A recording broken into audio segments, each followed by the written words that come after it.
O Pequeno Príncipe, de Antoine de Saint-Exupéry.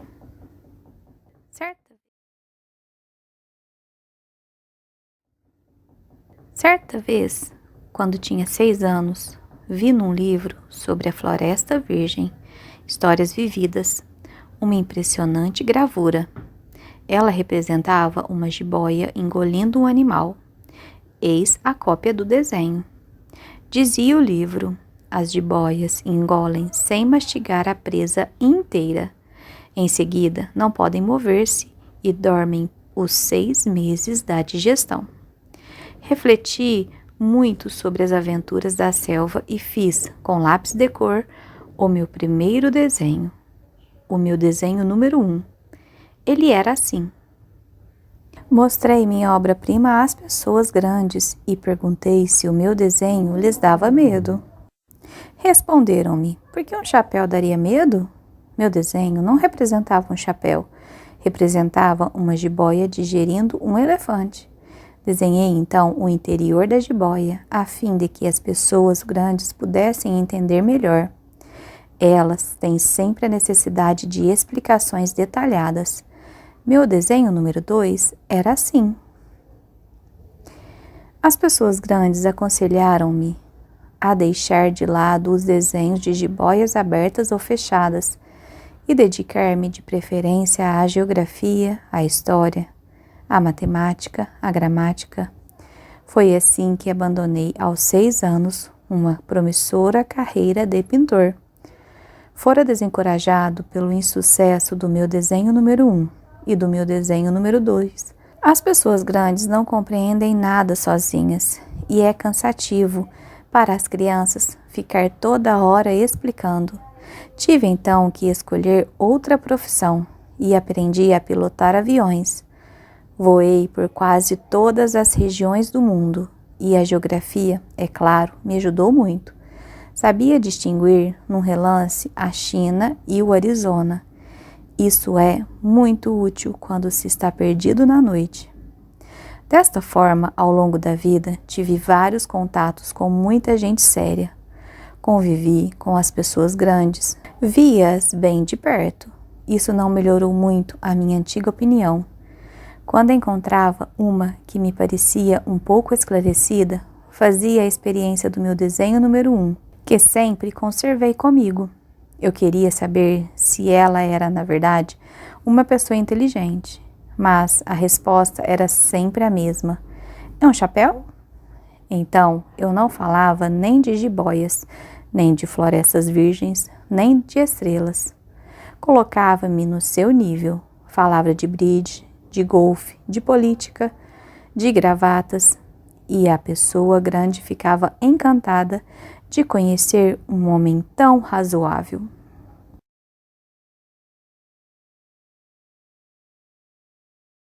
Vivi, portanto, só, sem alguém com quem pudesse realmente conversar, até o dia em que uma pane obrigou-me a fazer um pouso de emergência no deserto do Saara, há cerca de 6 anos. Alguma coisa se quebrara no motor.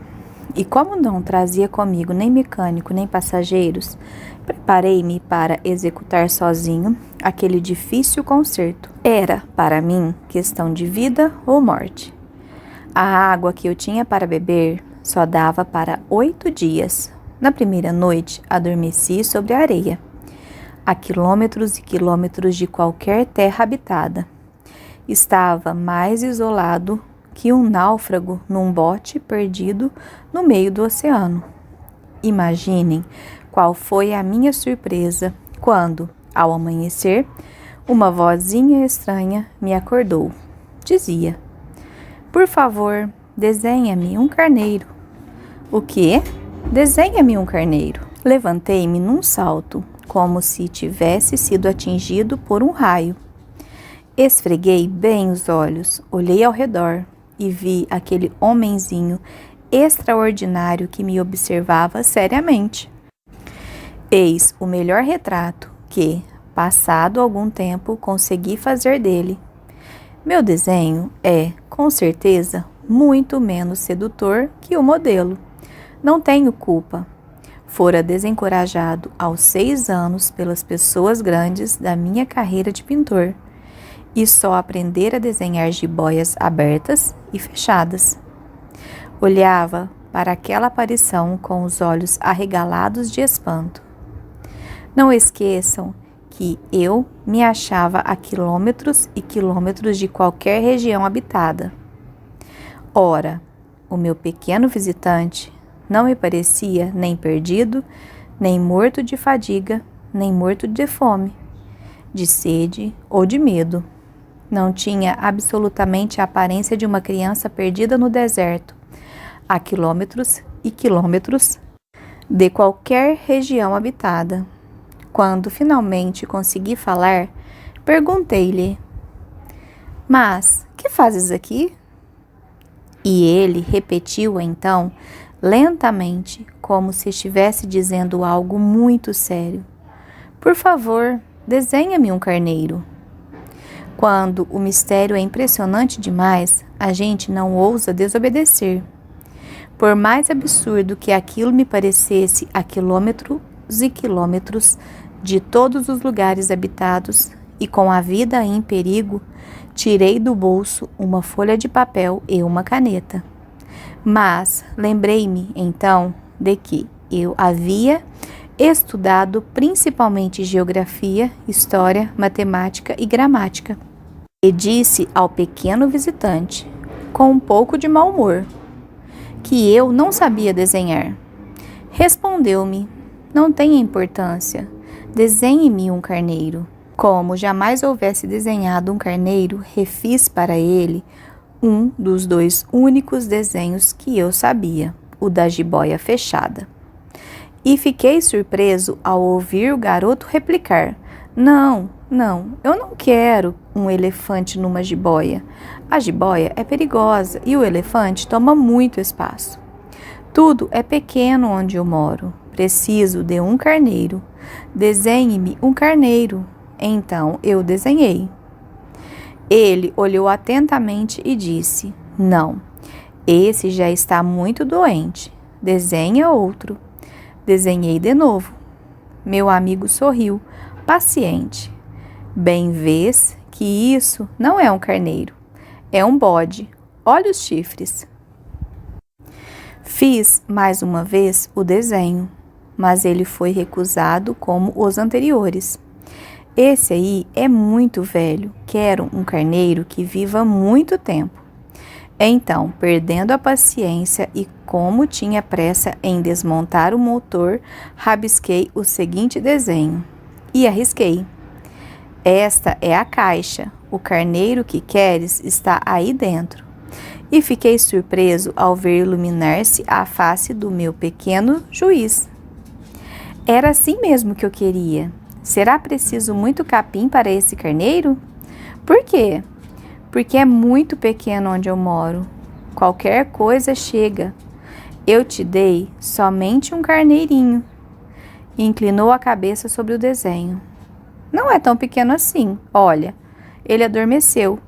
E foi assim que conheci um dia o Pequeno Príncipe.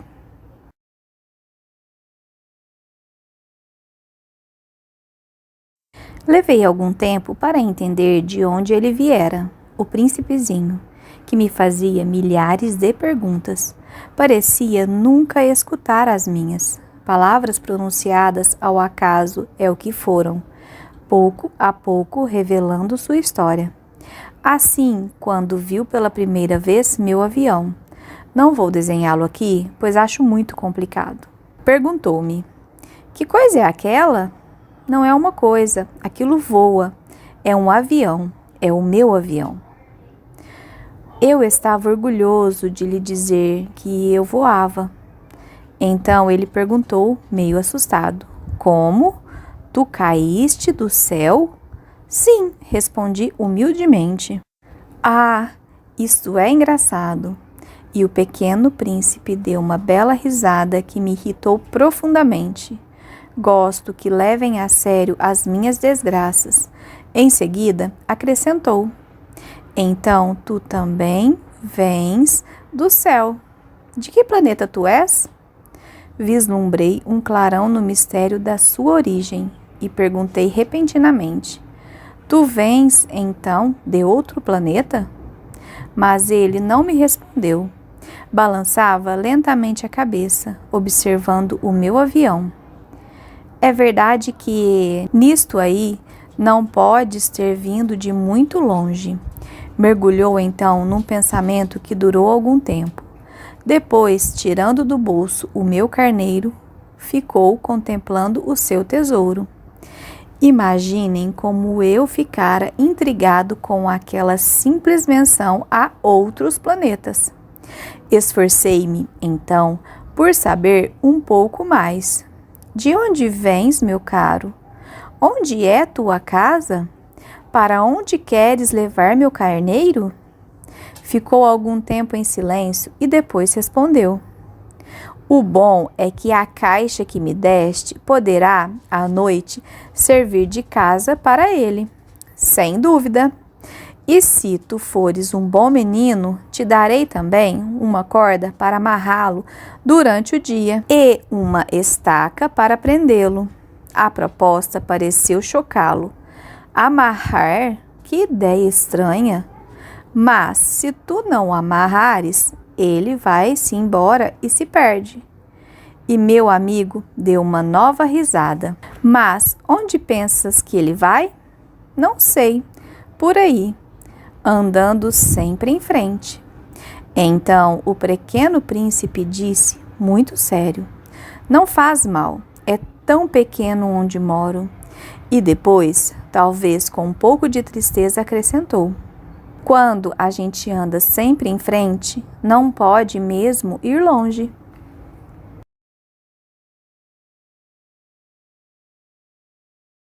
Eu aprendera, assim, uma segunda coisa importantíssima. O seu planeta de origem era pouco maior que uma casa. Para mim, isso não era surpresa. Eu sabia que, além dos grandes planetas, Terra, Júpiter, Marte ou Vênus, aos quais se deram nomes, há centenas e centenas de outros, por vezes tão pequenos que mal se veem no telescópio. Quando um astrônomo descobre um deles, dá-lhe por nome um número. Chama-o, por exemplo, asteroide 325. Tenho sérias razões para supor que o planeta de onde viera o príncipe era o asteroide B612. Esse asteroide só foi visto uma vez ao telescópio, em 1909. Por um astrônomo turco. Ele fizera, na época, uma grande demonstração da sua descoberta, num congresso internacional de astronomia, mas ninguém lhe dera crédito, por causa das roupas típicas que usava. As pessoas grandes são assim. Felizmente, para a reputação do asteroide B612, um ditador turco obrigou o povo, sob pena de morte, a vestir-se à moda europeia. O astrônomo repetiu sua demonstração em 1920, vestido numa elegante casaca. Então, dessa vez, todo mundo acreditou.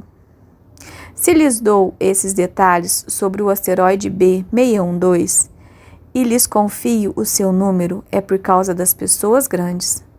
Elas adoram os números. Quando a gente lhes fala de um novo amigo, as pessoas grandes jamais se interessam em saber como ele realmente é. Não perguntam nunca: qual é o som da sua voz? Quais os brinquedos que prefere? Será que ele coleciona borboletas? Mas perguntam: qual é a sua idade? Quantos irmãos tem? Quanto pesa? Quanto seu pai ganha? Somente assim é que eles julgam conhecê-lo. Se dizemos às pessoas grandes: vi uma bela casa de tijolos, cor-de-rosa, gerânios na janela, pombas no telhado, elas não conseguem, de modo algum, fazer uma ideia da casa.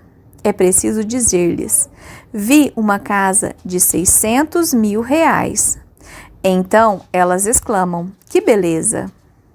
Assim, se a gente lhes disser: a prova de que o príncipezinho existia e que ele era encantador, que ele ria e que ele queria um carneiro? Quando alguém quer um carneiro, é porque existe. Elas pouco se importarão e nos chamarão de crianças. Mas se dissermos, o planeta de onde ele vinha é o asteroide B612, ficarão inteiramente convencidas e não amolarão com perguntas. Elas são assim mesmo. É preciso não lhes querer mal por isso. As crianças têm que ter muita paciência com as pessoas grandes. Mas, com certeza, para nós, que compreendemos o significado da vida, os números não têm tanta importância.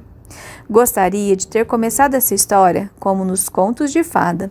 Gostaria de ter começado assim. Era uma vez um pequeno príncipe que habitava um planeta pouco maior que ele e que precisava de um amigo. Para aqueles que compreendem a vida, isso pareceria, sem dúvida, muito mais verdadeiro. Não gosto que leiam meu livro superficialmente. Dá-me tanta tristeza narrar essas lembranças. Já faz 6 anos que meu amigo se foi com seu carneiro. Se tento descrevê-lo aqui, é justamente porque não quero esquecê-lo. É triste esquecer um amigo. Nem todo mundo tem um amigo. E eu corro o risco de ficar como as pessoas grandes, que só se interessam por números. Foi por isso que comprei um estojo de aquarelas e alguns lápis. É difícil voltar a desenhar na minha idade, principalmente quando não se faz outra tentativa além das jiboias fechadas e abertas, aos 6 anos. Experimentei, é claro, fazer os retratos mais fiéis que puder, mas não tenho muita certeza de conseguir. Um desenho parece passável, outro já é inteiramente diferente. Engano-me também no tamanho. Ora, o príncipezinho está muito grande, ora, pequeno demais. Hesito também quanto à cor de suas roupas. Vou arriscando, então, aqui e ali. Provavelmente esquecerei detalhes dos mais importantes. Peço que me perdoem. Meu amigo nunca dava explicações. Julgava-me, talvez, semelhante a ele. Mas, infelizmente, não sei ver carneiros através de caixas. Talvez eu seja um pouco como as pessoas grandes. Devo ter envelhecido.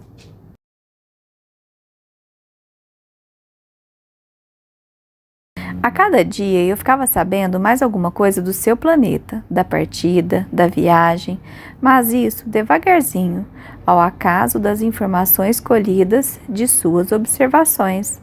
Foi assim que vim a conhecer, no 3º dia, o drama dos baobás. Dessa vez ainda foi graças ao carneiro, pois, de repente, o pequeno príncipe me perguntou como se tivesse um sério problema.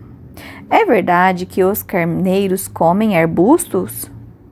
Sim, é verdade. Ah, que bom. Não entendi imediatamente porque era tão importante que os carneiros comessem arbustos. Mas o pequeno príncipe acrescentou. Então eles comem também os baobás? Expliquei ao príncipezinho que os baobás não são arbustos, mas árvores grandes como igrejas. E que, mesmo que ele levasse consigo toda uma manada de elefantes, eles não chegariam a destruir um único baobá. A ideia de uma manada de elefantes fez o pequeno príncipe rir. Seria preciso colocar um em cima do outro. Mas, sabiamente, observou em seguida. Os baobás, antes de crescerem, são pequenos. É verdade. Mas por que tu desejas que os carneiros comam os baobás pequenos? Ora, vejamos, respondeu-me como se tratasse de algo óbvio. E foi-me preciso um grande esforço para decifrar sozinho esse problema. De fato, no planeta do Pequeno Príncipe havia, como em todos os outros planetas, ervas boas e más, Consequentemente, sementes boas de ervas boas e sementes más de ervas más. Mas as sementes são invisíveis. Elas dormem nas entranhas da terra até que uma cisme de despertar. Então, ela se espreguiça e lança timidamente para o sol.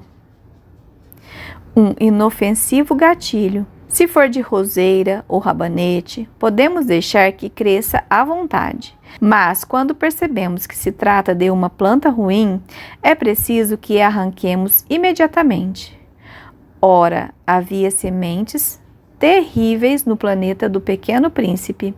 As sementes de baobá. O solo do planeta estava infestado. E quando não se descobre que aquela plantinha é um baobá, nunca mais a gente consegue se livrar dela, pois suas raízes penetram o planeta todo, atravancando-o. E, se o planeta for pequeno e os baobás numerosos, o planeta acaba rachando.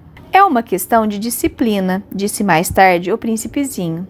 Quando a gente acaba a higiene matinal, começa a fazer com cuidado a higiene do planeta. É preciso que nos habituemos a arrancar regularmente os baobás logo que se diferenciam das roseiras, com as quais muitos se parecem quando pequenos. É um trabalho sem graça, mas de fácil execução. E um dia aconselhou-me a fazer um belo desenho para que as crianças do meu planeta tomassem consciência desse perigo. Se algum dia tiverem de viajar, explicou-me, poderá ser útil para elas. Às vezes não há inconveniente em protelar um trabalho, mas quando se trata de baobás, é sempre uma catástrofe. Conheci um planeta habitado por um preguiçoso. Ele havia deixado que ali crescessem 3 arbustos. E, de acordo com as orientações do Pequeno Príncipe, desenhei o tal planeta. Não gosto de assumir o tom de moralista, mas o perigo dos baobás é tão pouco conhecido e tão grandes são os riscos para aquele que um dia se perca num asteroide que, ao menos uma vez, abro exceção e digo: crianças, cuidado com os baobás. Foi para divertir meus amigos de um perigo que há tanto tempo os ameaçava, como a mim, e do qual nunca suspeitamos, que tanto caprichei naquele desenho. A mensagem que eu transmitia era de grande importância. Perguntarão, talvez, por que não há neste livro outros desenhos tão impressionantes como os dos baobás? A resposta é simples. Tentei, mas não consegui. Quando desenhei os baobás, estava inteiramente tomado pela iminência de seu perigo.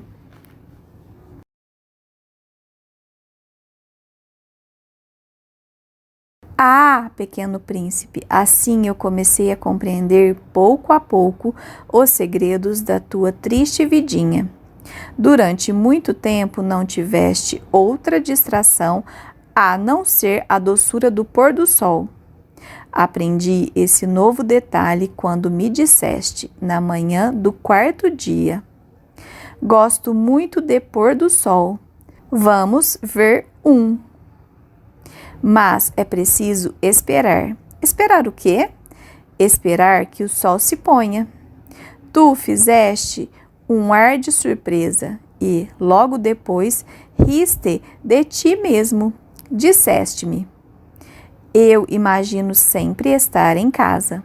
De fato, quando é meio-dia nos Estados Unidos, o sol, todo mundo sabe, está se pondo na França.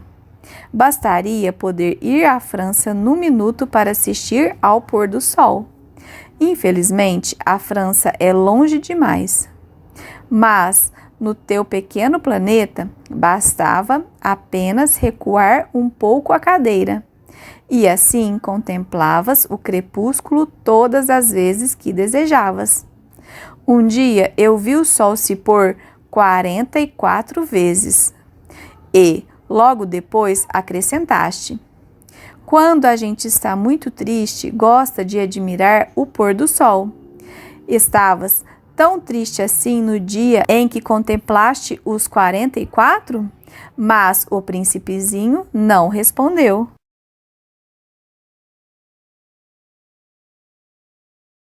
No quinto dia, graças ao carneiro, um segredo da vida do pequeno príncipe me foi revelado. Perguntou-me, sem rodeios, como se fosse o resultado de uma longa reflexão. Um carneiro se come arbusto, come também as flores? Um carneiro come tudo o que encontra, mesmo as flores que têm espinhos? Sim, mesmo as que têm espinhos. Então, para que servem os espinhos? Eu não sabia, estava ocupadíssimo naquele instante, tentando desatarrachar do motor um parafuso muito apertado. Estava bastante ocupado, pois a pane estava começando a aparecer muito grave, e a água que tinha para beber era tão pouca que eu temia o pior. Para que servem os espinhos? O pequeno príncipe jamais desistia de uma pergunta uma vez que a tivesse feito. Mas eu estava irritado com o parafuso e respondi qualquer coisa. Espinhos não servem para nada. São pura maldade das flores. Oh! Mas, após um silêncio, ele me disse, com uma espécie de rancor: não acredito. As flores são fracas, ingênuas.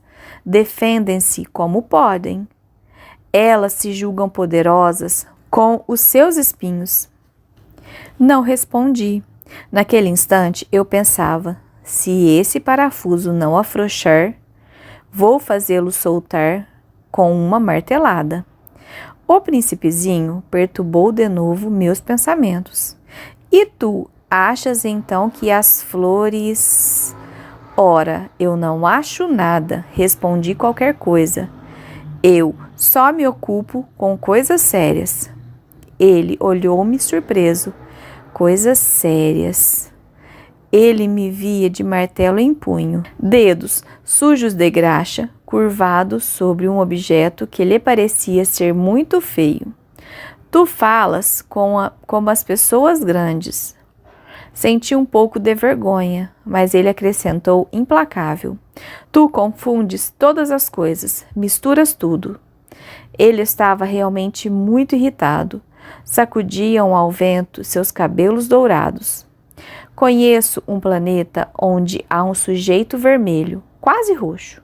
Nunca cheirou uma flor, nunca olhou uma estrela, nunca amou ninguém, nunca fez outra coisa senão contas. E o dia todo repete, como tu: eu sou um homem sério. Eu sou um homem sério. E isso o faz inchar-se de orgulho. Mas ele não é um homem, é um cogumelo. Um o quê? Um cogumelo. O príncipe estava agora pálido de cólera. Há milhões e milhões de anos que as flores produzem espinhos. Há milhões e milhões de anos que, apesar disso, os carneiros as comem. E não será importante procurar saber por que elas perdem tanto tempo produzindo espinhos inúteis? Não terá importância a guerra dos carneiros e das flores? Não será mais importante que as contas do tal sujeito? E se eu, por minha vez, conheço uma flor única no mundo, que só existe no meu planeta, e que um belo dia um carneirinho pode destruir num só golpe, sem saber o que faz, isso não tem importância? Corou um pouco e continuou em seguida: se alguém ama uma flor da qual só existe um exemplar em milhões e milhões de estrelas, isso basta para fazê-lo feliz quando a contempla. Ele pensa: minha flor está lá em algum lugar. Mas se o carneiro come a flor, para ele é como se todas as estrelas repentinamente se apagassem, e isso não tem importância. Não conseguiu dizer mais nada. Imediatamente se pôs a soluçar. A noite caíra. Larguei as ferramentas. Ria-me do martelo, do parafuso, da sede e da morte. Havia numa estrela, num planeta, o meu, a terra, um príncipezinho a consolar. Tomei-o nos braços, embalei-o e lhe dizia: a flor que tu amas não está em perigo. Vou desenhar uma focinheira para o carneiro, uma cerca para a tua flor. Eu não sabia o que dizer, sentia-me envergonhado, não sabia como consolá-lo, como me aproximar dele. É tão misterioso o país das lágrimas.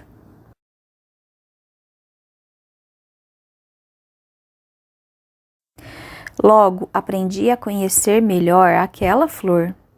Sempre houvera no planeta do Pequeno Príncipe flores muito simples, ornadas de uma só fileira de pétalas, e que não ocupavam espaço nem incomodavam ninguém. Apareciam pela manhã na relva e à tarde já murchavam. Mas aquela brotara um dia de uma semente trazida, não se sabe de onde. E o príncipezinho resolvera vigiar de perto o pequeno broto, que era tão diferente dos outros. Podia ser uma nova espécie de baobá. Mas o arbusto logo parou de crescer, e na sua extremidade começou então a se formar uma flor. O pequeno príncipe, que assistia ao surgimento de um enorme botão, pressentiu que dali sairia uma aparição miraculosa. Mas a flor parecia nunca acabar de preparar sua beleza no seu verde aposento.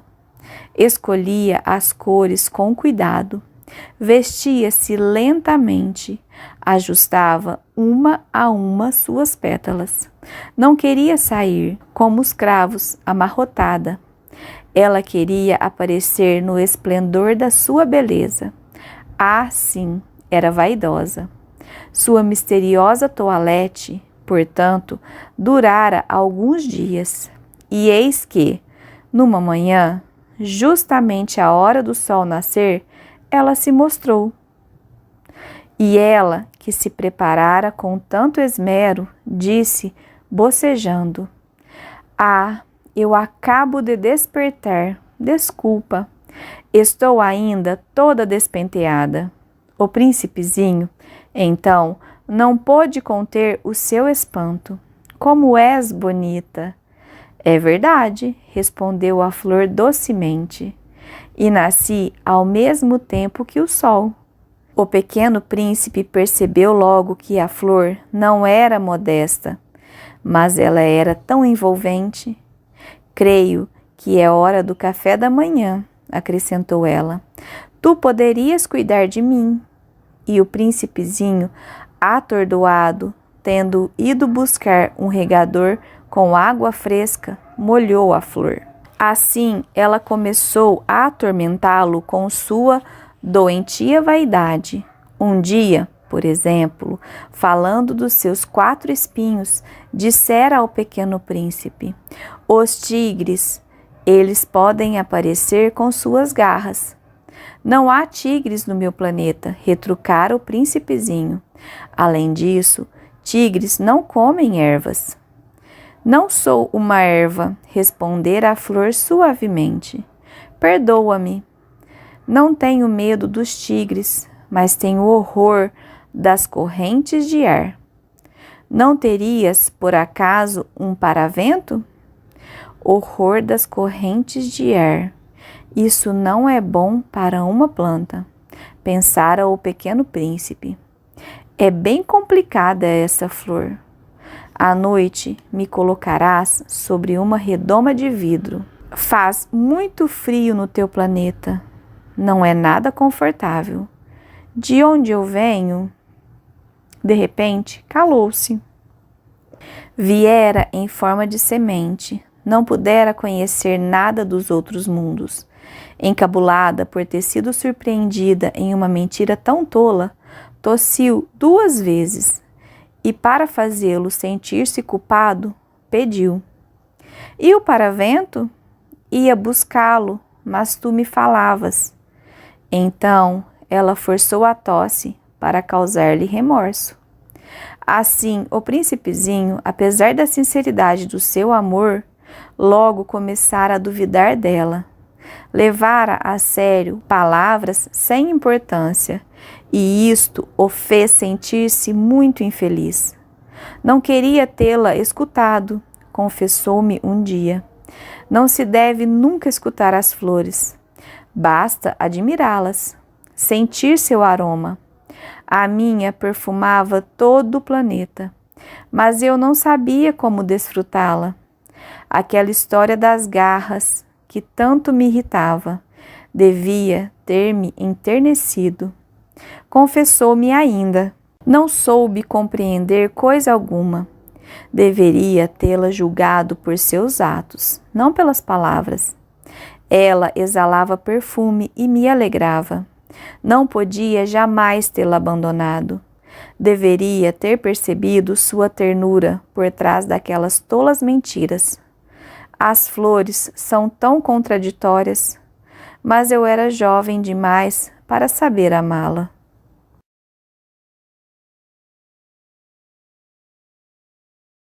Creio que ele se aproveitou de uma migração de pássaros selvagens para fugir.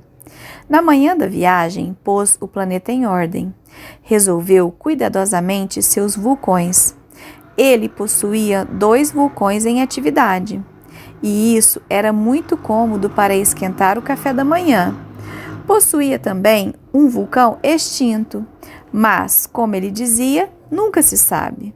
Resolveu também o extinto. Se são bem resolvidos, os vulcões queimam lentamente, constantemente, sem erupções. As erupções vulcânicas são como fagulhas de lareira. Aqui na Terra, somos muito pequenos para resolver os vulcões. Por isso é que eles nos causam tanto dano. O pequeno príncipe arrancou também, não sem um pouco de tristeza, os últimos rebentos de baobás. Ele pensava em nunca mais voltar, mas todos esses trabalhos rotineiros lhe pareceram, naquela manhã, extremamente agradáveis.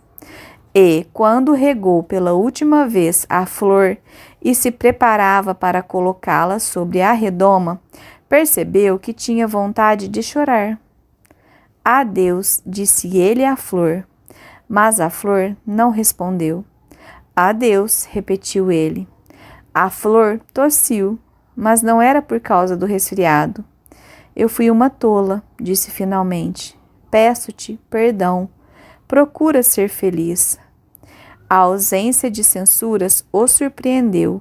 Ficou parado, completamente sem jeito, com a redoma nas mãos. Não conseguia compreender aquela delicadeza. "É claro que eu te amo", disse-lhe a flor. "Foi minha culpa não perceberes isso. Mas não tem importância. Foste tão tolo quanto eu. Tenta ser feliz. Larga essa redoma, não preciso mais dela." "Mas o vento, não estou tão resfriada assim. O ar fresco da noite me fará bem. Eu sou uma flor." "Mas os bichos?" "É preciso que eu suporte 2 ou 3 larvas se quiser conhecer as borboletas. Dizem que são tão belas. Do contrário, quem virá visitar-me? Tu estarás longe. Quanto aos bichos grandes, não tenho medo deles. Eu tenho as minhas garras." E ela mostrou ingenuamente seus 4 espinhos. Em seguida, acrescentou: "Não demores assim, que é exasperante. Tu decidiste partir, então vai." Pois ela não queria que ele a visse chorar. Era uma flor muito orgulhosa.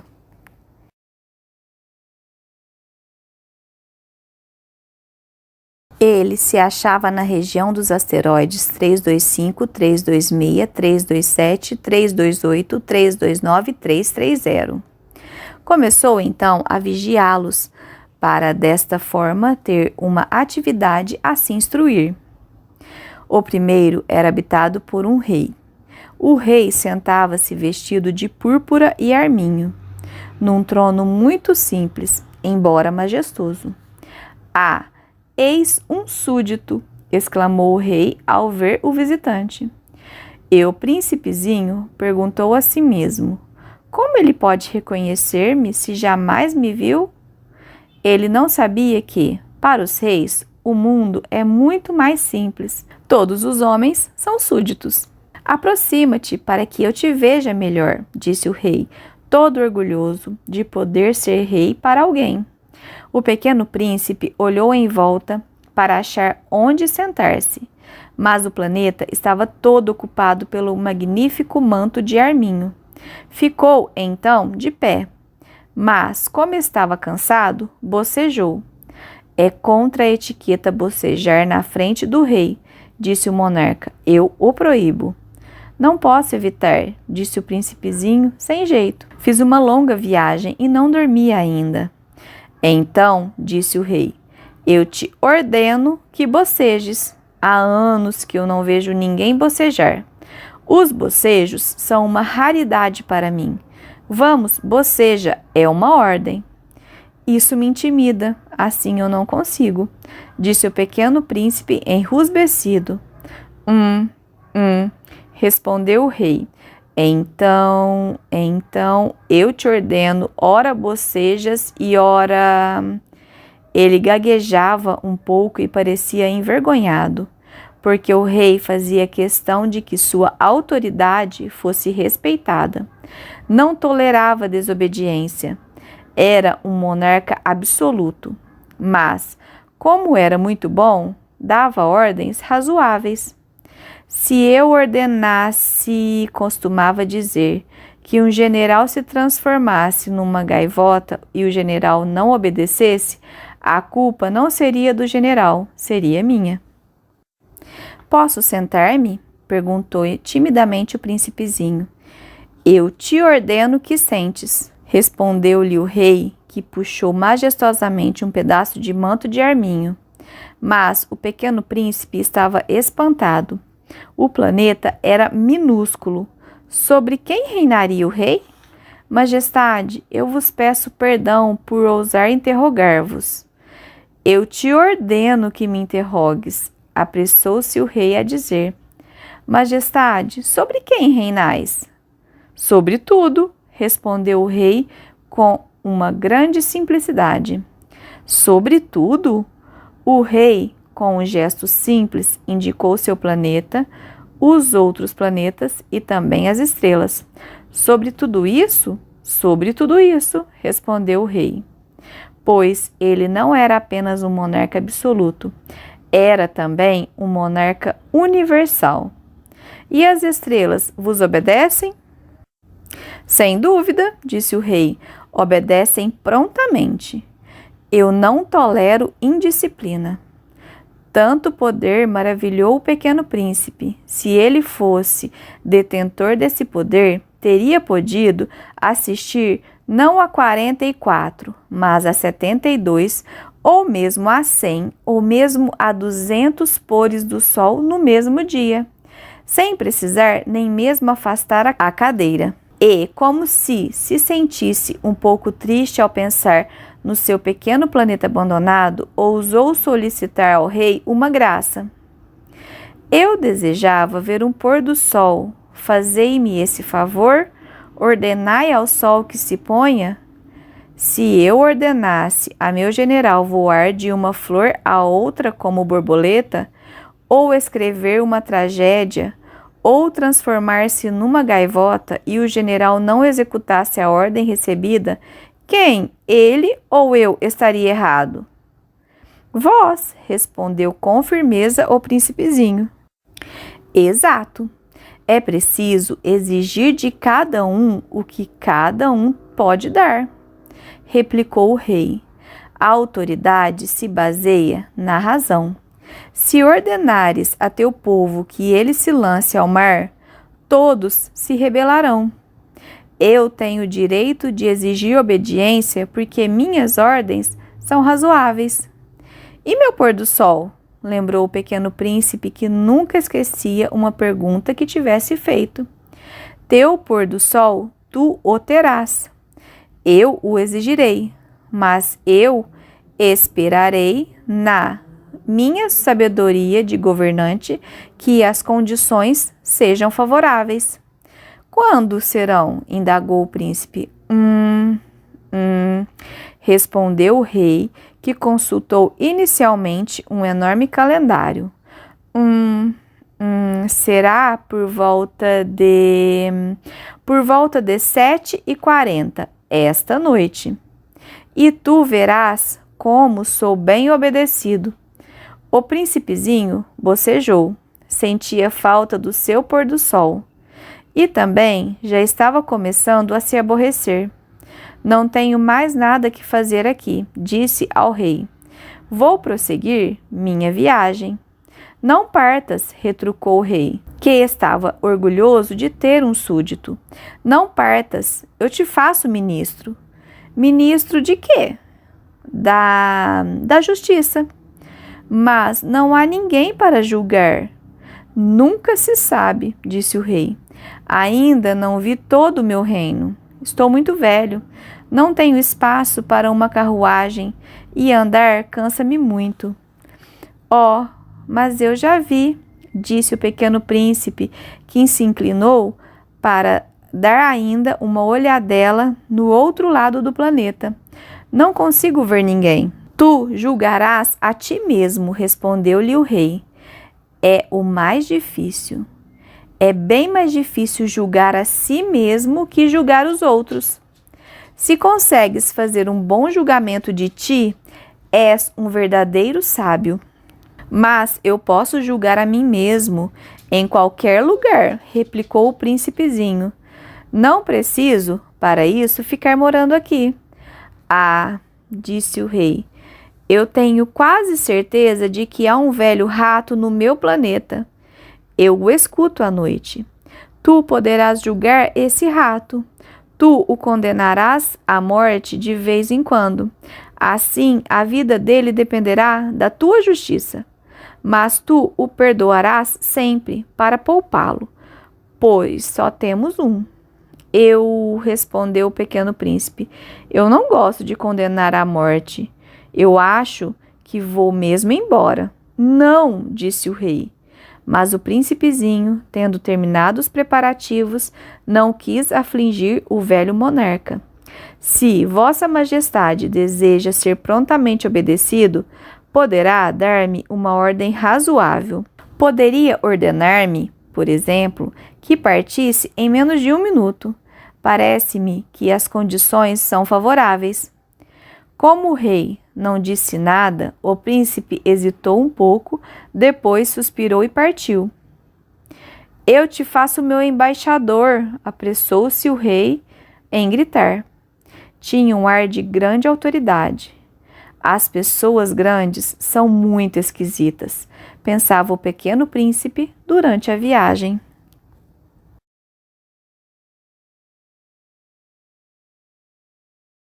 O segundo planeta era habitado por um vaidoso. Um admirador vem visitar-me, exclamou à distância o vaidoso. Mal avistar o príncipezinho, porque, para os vaidosos, os outros homens são seus admiradores. Bom dia, disse o pequeno príncipe. Tu tens um chapéu engraçado. É para agradecer, exclamou o vaidoso. Para agradecer quando me aclamam. Infelizmente, não passa ninguém por aqui. Ah, é? Disse o pequeno príncipe sem compreender. Bate tuas mãos uma na outra, sugeriu o vaidoso. O príncipezinho bateu as mãos uma na outra. O vaidoso agradeceu modestamente, erguendo o chapéu. Ah, isso é mais divertido que a visita ao rei, disse a si mesmo, e recomeçou a bater as mãos uma na outra. O vaidoso tornou a agradecer, tirando o chapéu. Após 5 minutos de exercício, o príncipezinho cansou-se com a monotonia daquele jogo. E para o chapéu cair? Perguntou ele. O que é preciso fazer? Mas o vaidoso não ouviu. Os vaidosos só ouvem os elogios. Não é verdade que tu me admiras muito? Perguntou ele ao pequeno príncipe. Que quer dizer admirar? Admirar significa reconhecer que sou o homem mais belo, mais bem vestido, mais rico e mais inteligente de todo o planeta. Mas só mora tu no teu planeta. Dá-me esse prazer, admira-me assim mesmo. Eu te admiro, disse o príncipezinho, dando de ombros. Mas de que te serve isso? E o pequeno príncipe foi-se embora. As pessoas grandes são de fato muito estranhas, pensou ele, continuando sua viagem.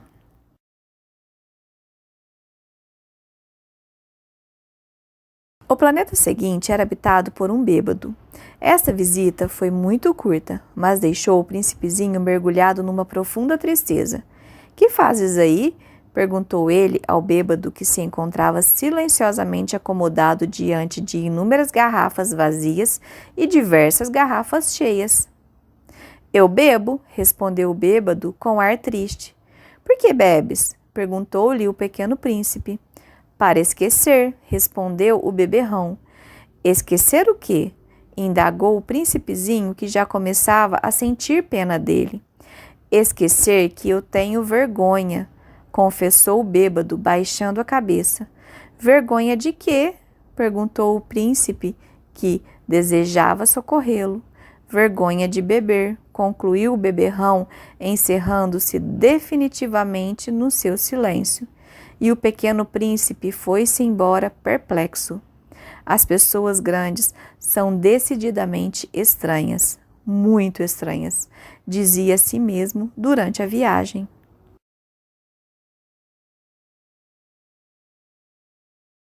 O quarto planeta era o do empresário. Estava tão ocupado que nem sequer levantou a cabeça à chegada do pequeno príncipe. Bom dia, disse-lhe este. O teu cigarro está apagado. 3 e 2 são 5. 5 e 7, 12. 12 e 3, 15. Bom dia. 15 e 7, 22. 22 e 6, 28. Não tenho tempo para acendê-lo de novo. 26 e 5, 31.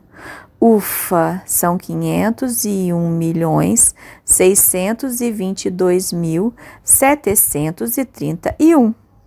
500 milhões de quê? Hein? Ainda estás aí? 501 milhões de... Eu não sei mais. Tenho tanto trabalho. Sou um sujeito sério. Não me preocupo com futilidades. 2 e 5, 7. 500 milhões de quê? Repetiu o príncipezinho, que nunca na vida desistira de uma pergunta uma vez que a tivesse feito. O empresário levantou a cabeça. Há 54 anos habito este planeta e só fui incomodado 3 vezes. A primeira vez foi há 22 anos, por um besouro que veio não sei de onde. Fazia um barulho terrível e cometi 4 erros na soma. A segunda foi há 11 anos, quando tive uma crise de reumatismo, por falta de exercício. Não tenho tempo para passear. Sou um sujeito sério. A terceira é esta. E dizia, portanto, 501 milhões. Milhões de quê? O empresário compreendeu que não havia chance de ter paz. Milhões dessas coisinhas que se veem às vezes no céu. Moscas? Não, não. Essas coisinhas que brilham, vagalumes? Também não. Essas coisinhas douradas que fazem sonhar os preguiçosos. Mas eu sou uma pessoa séria. Não tenho tempo para divagações. Ah, estrelas? Isso mesmo, estrelas. E que fazem com 500 milhões de estrelas? 501.622.731. Eu sou um sujeito sério, gosto de exatidão. E que fazes com essas estrelas? O que faço com elas? Sim, nada, eu as possuo. Tu possuis as estrelas? Sim, mas eu já vi um rei que os reis não possuem, eles reinam sobre. É muito diferente. E de que te serves possuir as estrelas? Serve-me para ser rico. E de que te serves ser rico? Para comprar outras estrelas se alguém achar. Esse aí, disse o príncipezinho para si mesmo, raciocina um pouco como o bêbado. No entanto, fez ainda algumas perguntas. Como pode a gente possuir as estrelas? De quem são elas? Respondeu exaltado o empresário. Eu não sei, de ninguém. Logo, são minhas, porque pensei nisso primeiro. Basta isso? Sem dúvida. Quando achas um diamante que não é de ninguém, ele é teu. Quando achas uma ilha que não é de ninguém, ela é tua. Quando tens uma ideia antes dos outros, tu a registras, ela é tua. Portanto, eu possuo as estrelas, pois ninguém antes de mim teve a ideia de as possuir. Isso é verdade, disse o pequeno príncipe. E que fazes tu com elas? Eu as admiro, eu as conto e reconto, disse o empresário. É complicado, mas eu sou um homem sério. O príncipezinho ainda não estava satisfeito. Se possuo um lenço de seda, posso amarrá-lo em volta do pescoço e levá-lo comigo. Se possuo uma flor, posso colhê-la e levá-la comigo. Mas tu não podes levar as estrelas. Não, mas posso colocá-las no banco. Que quer dizer isso? Isso quer dizer que eu escrevo num pedaço de papel o número de estrelas que possuo. Depois tranco o papel numa gaveta. Só isso? Isso basta. É divertido, pensou o príncipezinho. É bastante poético, mas sem muita utilidade. O pequeno príncipe tinha, sobre as coisas sérias, ideias muito diferentes do que pensavam as pessoas grandes. Eu, disse ele ainda, possuo uma flor que rego todos os dias. Possuo 3 vulcões que revolvo toda semana, porque revolvo também o que está extinto. A gente nunca sabe. É útil para os meus vulcões, é útil para a minha flor, que eu os possua. Mas tu não és útil às estrelas. O empresário abriu a boca, mas não encontrou nenhuma resposta. E o príncipezinho se foi. As pessoas grandes são mesmo extraordinárias, repetia para si durante a viagem.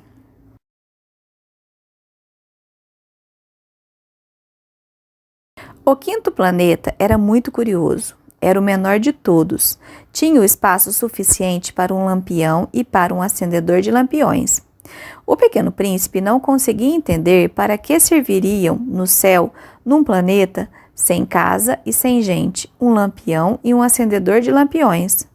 No entanto, disse consigo mesmo: talvez esse homem seja mesmo um tolo. No entanto, é menos tolo que o rei, que o vaidoso, que o empresário, que o beberrão.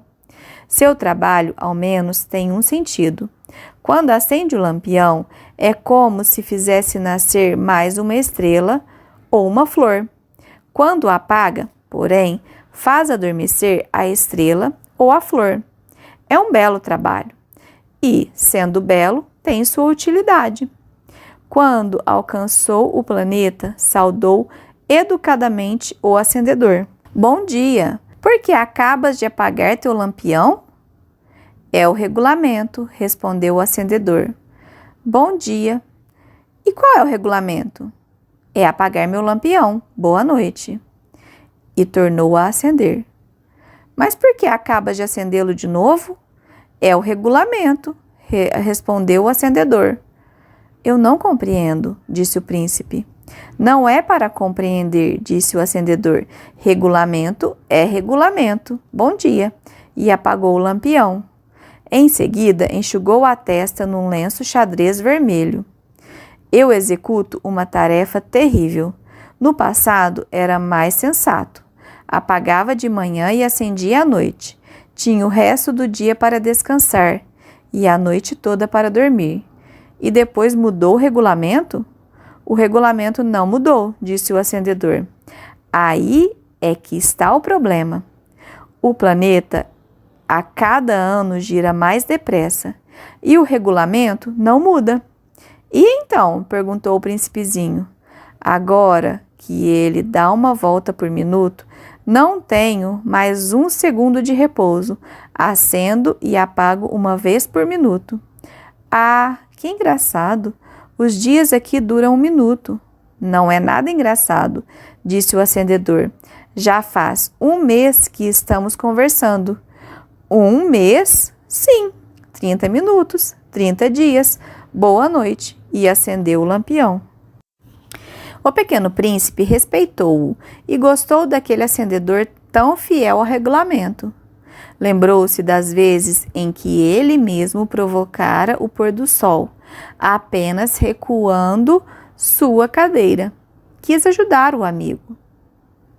Sabes, conheço uma maneira de descansares quando quiseres. Eu sempre quero descansar, disse o acendedor. Pois a gente pode ser ao mesmo tempo fiel e preguiçoso. E o príncipezinho prosseguiu. Teu planeta é tão pequeno que podes, com 3 passos, contorná-lo. Basta andares bem lentamente, de modo a ficares sempre ao sol. Quando desejares descansar, tu caminharás e o dia durará o tempo que quiseres. Isso não adianta muito, disse o acendedor. O que eu gosto mais na vida é dormir. Então, não há solução, disse o príncipe. Não há solução, disse o acendedor. Bom dia. E apagou o lampião. Esse aí, pensou o príncipezinho ao prosseguir viagem para mais longe. Esse aí seria desprezado por todos os outros. O rei, o vaidoso, o beberrão, o empresário. No entanto, é o único que não me parece ridículo. Talvez porque é o único que se ocupa de outra coisa que não seja ele próprio. Suspirou, lamentando, e contemplou. Era o único com quem eu poderia ter feito amizade, mas seu planeta é mesmo pequeno demais. Não há lugar para 2. O que o pequeno príncipe não ousava admitir é que lamentava partir daquele planeta abençoado com 1440 pores do sol a cada 24 horas.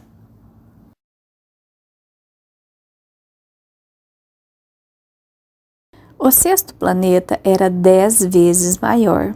Era habitado por um velho que escrevia em livros enormes. Ora, vejam, eis um explorador, exclamou ele logo que avistou o pequeno príncipe. O príncipezinho sentou-se à mesa, meio ofegante. Já viajara tanto? De onde vens? Perguntou-lhe o velho. Que livro é este? Indagou-lhe o pequeno príncipe. Que faz o senhor aqui? Sou geógrafo, respondeu o velho. Que é um geógrafo? Perguntou o príncipezinho. É um especialista que sabe onde se encontram os mares, os rios, as cidades, as montanhas, os desertos. Isso é bem interessante, disse o príncipe. Eis, afinal, uma verdadeira profissão. E lançou um olhar ao seu redor.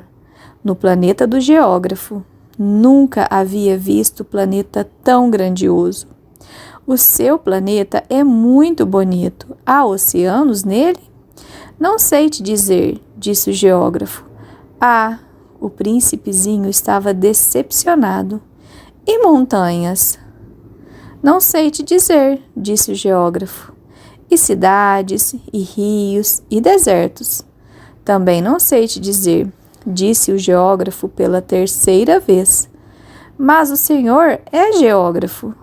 É verdade, disse o geógrafo, mas não sou explorador. Faltam-me exploradores.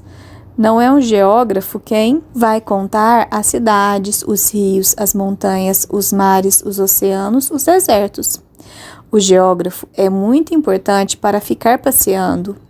Nunca abandona a sua escrivaninha, mas recebe os exploradores, interroga-os e anota seus relatos de viagem. E quando algum lhe parece mais interessante, o geógrafo faz um inquérito sobre a moral do explorador. Por quê? Porque um explorador que mentisse produziria catástrofes nos livros de geografia, assim como um explorador que bebesse demais. Por quê? Perguntou o pequeno príncipe.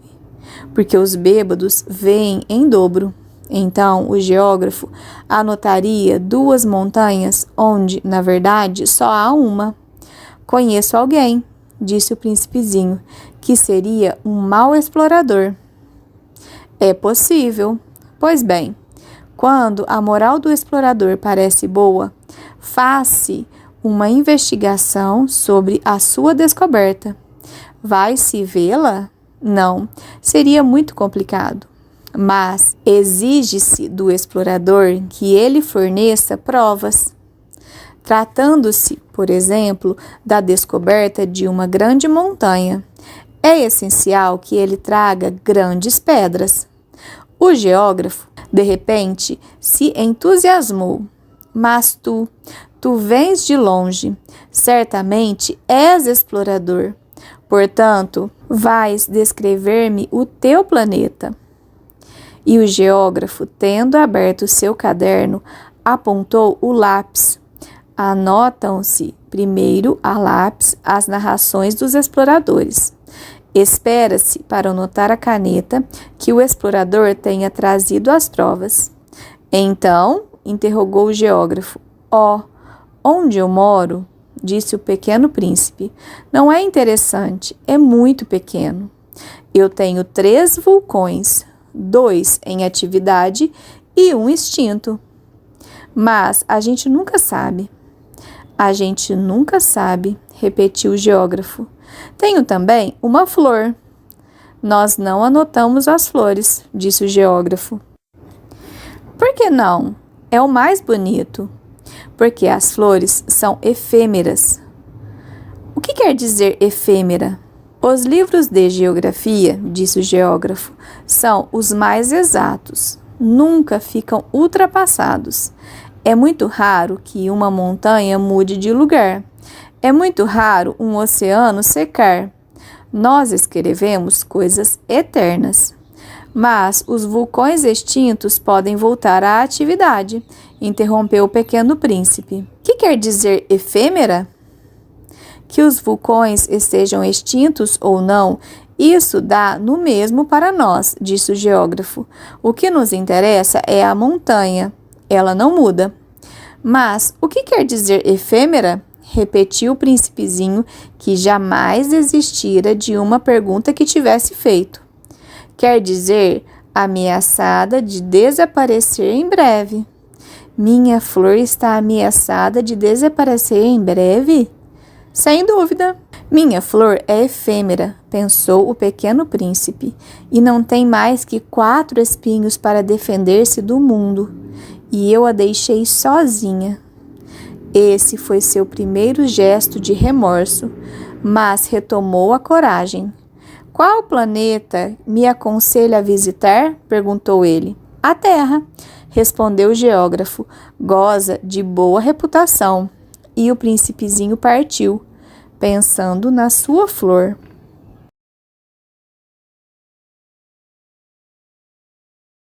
O 7º planeta foi, portanto, a Terra. A Terra não é um planeta qualquer. Contam-se lá 111 reis, não esquecendo, é claro, os reis negros, 7.000 geógrafos, 900.000 negociantes, 7,5 milhões de beberrões e 311 milhões de vaidosos. Isto é, cerca de 2 bilhões de pessoas grandes. Para dar-lhes uma ideia das dimensões da Terra, Eu lhes direi que, antes da invenção da eletricidade, era necessário manter para o conjunto dos seus 6 continentes um verdadeiro exército de 462.511 acendedores de lampiões. Visto um pouco de longe, isso dava um magnífico efeito. Os movimentos desse exército eram ritmados, como os de um balé. Primeiro era a vez dos acendedores de lampiões da Nova Zelândia e da Austrália. Esses, depois de acenderem seus lampiões, iam dormir. Entravam, então, na dança os acendedores de lampiões da China e da Sibéria. E estes, tendo concluído suas tarefas, também desapareciam nos bastidores. Chegava a vez dos acendedores de lampiões da Rússia e das Índias. Depois, os da África e da Europa. A seguir, os da América do Sul. Depois, os da América do Norte. E eles jamais se enganavam na ordem de entrada em cena. Era um espetáculo grandioso. Apenas 2, o acendedor do único lampião do Polo Norte e seu colega do único lampião do Polo Sul, levavam uma vida preguiçosa e negligente. Trabalhavam somente 2 vezes por ano.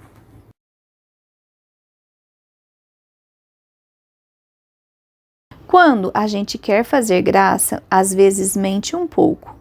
Não fui lá muito honesto ao lhes falar dos acendedores de lampiões.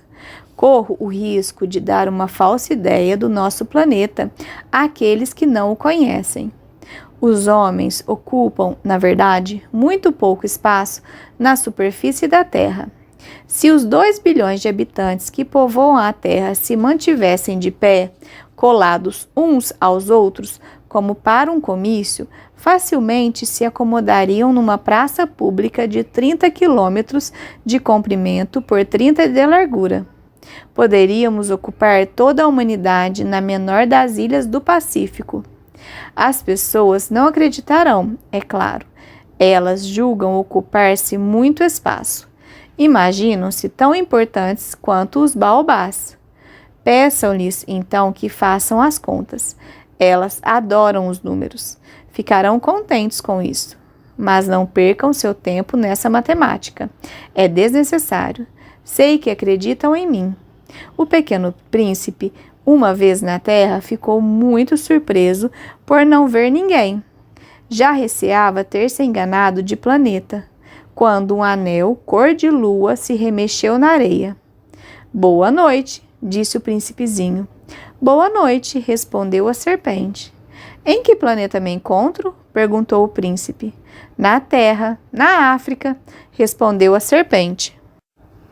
Ah, e não há ninguém na Terra? Aqui é deserto, não há ninguém nos desertos. A Terra é grande, disse a serpente. O pequeno príncipe sentou-se numa pedra e ergueu os olhos para o céu. As estrelas são todas iluminadas. Será que elas brilham para que cada um possa um dia encontrar a sua? Olha o meu planeta, está bem em cima de nós, mas como ele está longe. Teu planeta é belo, disse a serpente. Que vens fazer aqui? Tenho problemas com uma flor, disse o príncipe. Ah, exclamou a serpente, e se calaram.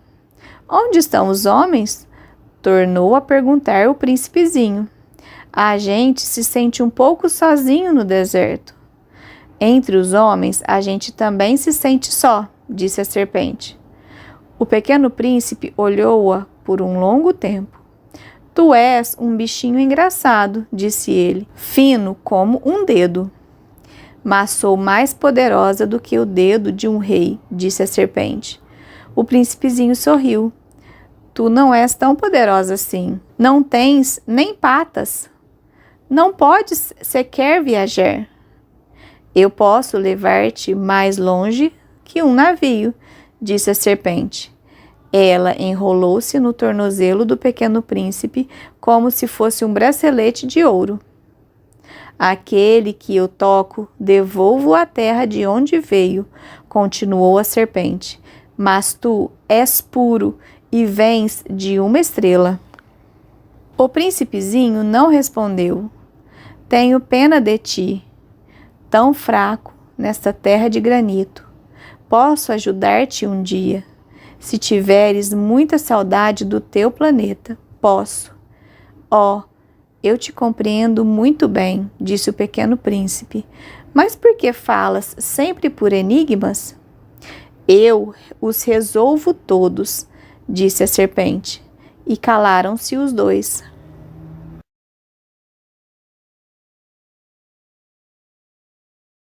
O pequeno príncipe atravessou o deserto e encontrou apenas uma flor de 3 pétalas, uma florzinha insignificante.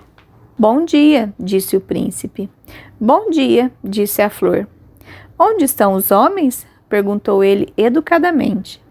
A flor um dia vira passar uma caravana. Os homens, eu creio que existem 6 ou 7. Vi-os faz muito tempo, mas não se pode nunca saber onde se encontram. O vento os leva. Eles não têm raízes. Eles não gostam das raízes. Adeus, disse o príncipezinho. Adeus, disse a flor.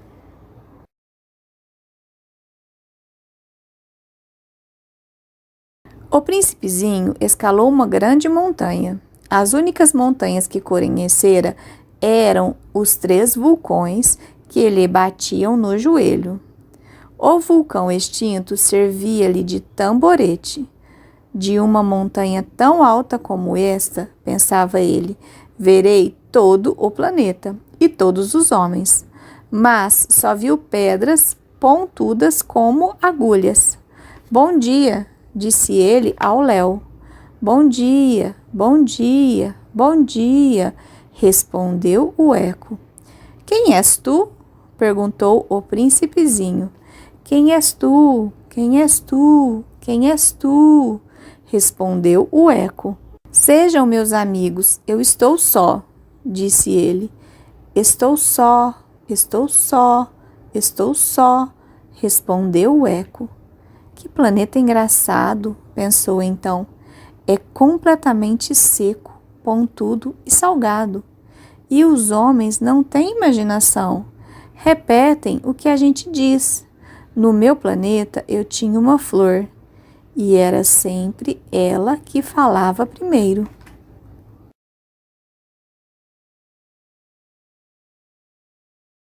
Mas aconteceu que o pequeno príncipe, tendo andado muito tempo pelas areias, pelas rochas e pela neve, descobriu, enfim, uma estrada.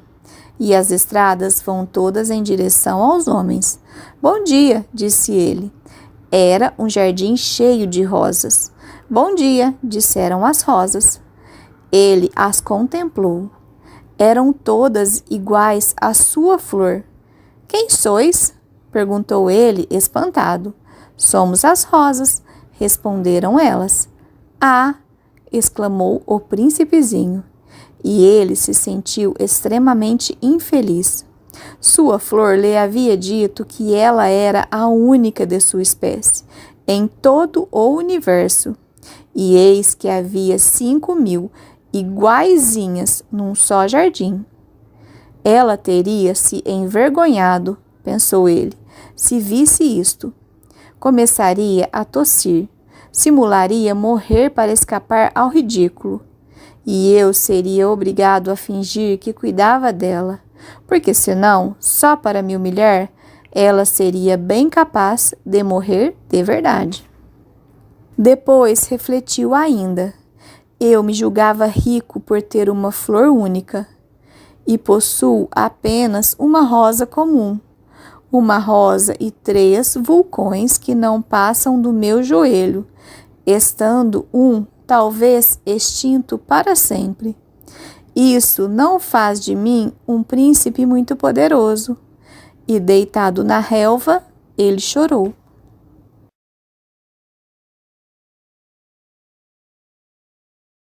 E foi então que apareceu a raposa. Bom dia, disse a raposa. Bom dia, respondeu educadamente o pequeno príncipe, que, olhando à sua volta, nada viu. Eu estou aqui, disse a voz debaixo da macieira. Quem és tu? Perguntou o príncipezinho. Tu és bem bonita. Sou uma raposa, disse a raposa. Vem brincar comigo, propôs ele. Estou tão triste. Eu não posso brincar contigo, disse a raposa. Não me cativaram ainda. Ah, desculpe, disse o príncipezinho. Mas, após refletir, acrescentou. Que quer dizer cativar? Tu não és daqui, disse a raposa. Quem procuras? Procuro os homens, disse o pequeno príncipe. Que quer dizer cativar? Os homens, disse a raposa. Têm fuzis e caçam. É assustador. Criam galinhas também. É a única coisa que fazem de interessante. Tu procuras galinhas? Não, disse o príncipe. Eu procuro amigos.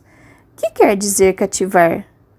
É algo quase sempre esquecido, disse a raposa, que significa criar laços. Criar laços? Exatamente, disse a raposa. Tu não és ainda para mim senão um garoto inteiramente igual a 100.000 outros garotos. E eu não tenho necessidade de ti. E tu também não tens necessidade de mim. Não passo a teus olhos de uma raposa igual a 100.000 outras raposas. Mas, se tu me cativas, nós teremos necessidade um do outro. Será para mim único no mundo, e eu serei para ti única no mundo. Começo a compreender, disse o pequeno príncipe. Existe uma flor. Eu creio que ela me cativou. É possível, disse a raposa. Vê-se tanta coisa na terra. Oh, não foi na terra, disse o príncipezinho. A raposa pareceu intrigada. Num outro planeta? Sim. Há caçadores nesse planeta? Não. Que bom. E galinhas? Também não. Nada é perfeito, suspirou a raposa. Mas a raposa retomou o seu raciocínio. Minha vida é monótona. Eu caço as galinhas e os homens me caçam. Todas as galinhas se parecem e todos os homens se parecem também. E isso me incomoda um pouco.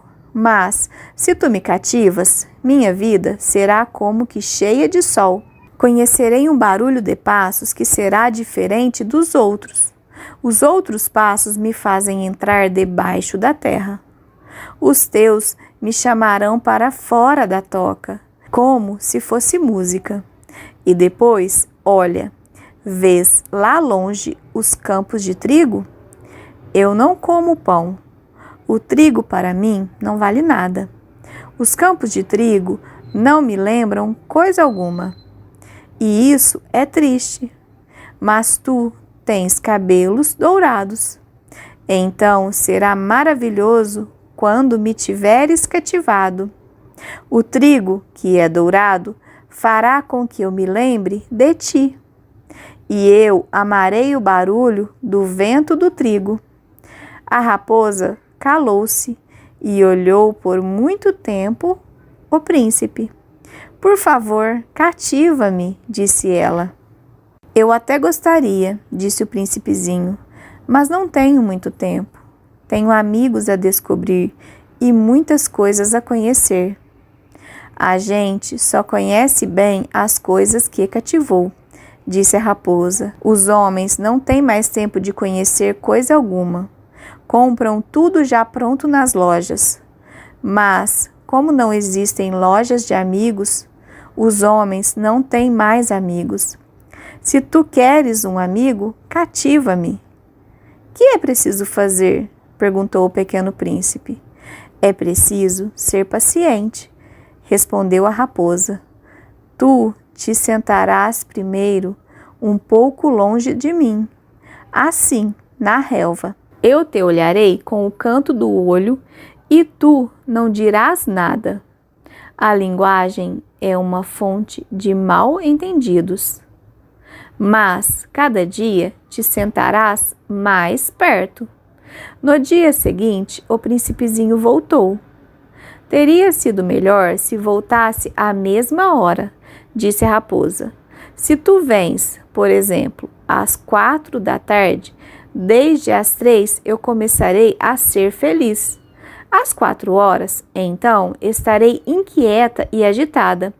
Descobrirei o preço da felicidade. Mas, se tu vens a qualquer momento, nunca saberei a hora de preparar meu coração. É preciso que haja um ritual. Que é um ritual? Perguntou o príncipezinho. É uma coisa muito esquecida também, disse a raposa. É o que faz com que um dia seja diferente dos outros dias, uma hora das outras horas. Os meus caçadores, por exemplo, adotam um ritual. Dançam na quinta-feira com as moças da aldeia. A quinta-feira é, então, o dia maravilhoso. Vou passear até a vinha. Se os caçadores dançassem em qualquer dia, os dias seriam todos iguais e eu nunca teria férias. Assim, o pequeno príncipe cativou a raposa. Mas, quando chegou a hora da partida, a raposa disse: Ah, eu vou chorar. A culpa é tua, disse o príncipezinho. Eu não queria te fazer mal, mas tu quiseste que eu te cativasse. Quis, disse a raposa. Mas tu vais chorar, disse ele. Vou, disse a raposa. Então não terás ganhado nada. Terei, sim, disse a raposa, por causa da cor do trigo. Depois ela acrescentou: Vai rever as rosas. Assim compreenderás que a tua é única no mundo. Tu voltarás para me dizer adeus, e eu te presentearei com um segredo. O pequeno príncipe foi rever as rosas. Vós não sois absolutamente iguais à minha rosa. Vós não sois nada ainda. Ninguém ainda vos cativou. Nem cativastes ninguém. Sois como era a minha raposa. Era uma raposa igual a 100.000 outras, mas eu a tornei minha amiga. Agora ela é única no mundo. E as rosas ficaram desapontadas. Sois belas, mas vazias, continuou ele. Não se pode morrer por vós. Um passante qualquer, sem dúvida, pensaria que a minha rosa se parece convosco. Ela sozinha é, porém, mais importante que todas vós, pois foi ela que eu reguei. Foi ela que pus sob a redoma. Foi ela que abriguei com o paravento. Foi por ela que eu matei as larvas, exceto 2 ou 3 por causa das borboletas.